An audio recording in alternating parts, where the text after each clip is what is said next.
Hello, പുതിയൊരു വീഡിയോയിലേക്ക് എല്ലാവർക്കും സ്വാഗതം. അപ്പം ഒന്ന് എളുപ്പത്തിലൊരു രസം എങ്ങനെ തയ്യാറാക്കണേ നോക്കാട്ടോ.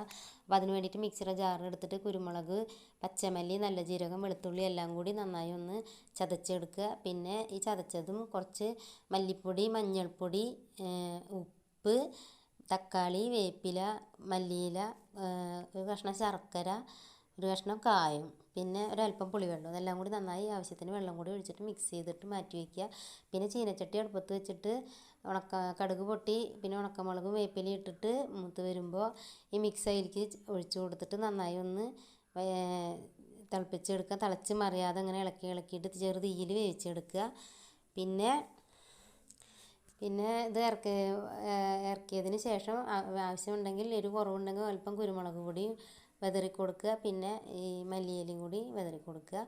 അപ്പോൾ നല്ല ടേസ്റ്റുള്ള രസമാണ് ഇത്. ചോറിലേക്ക് നല്ല ടേസ്റ്റായിരിക്കും. ഇത് 2-3 ദിവസമൊക്കെ കഴിക്കാൻ, നമ്മൾ ആഴ്ചയിലൊരിക്കലൊക്കെ ഇത് കഴിക്കുന്നത് നല്ലതാണ്. നമുക്ക് എന്നും കഴിച്ചില്ലെങ്കിലും ആഴ്ചയിലൊരിക്കൽ രസം കഴിക്കുന്നത് നമ്മൾക്ക് ഗ്യാസിനൊക്കെ നല്ലതാണ്. അപ്പോൾ വീഡിയോ ഇഷ്ടപ്പെട്ടാൽ ലൈക്ക്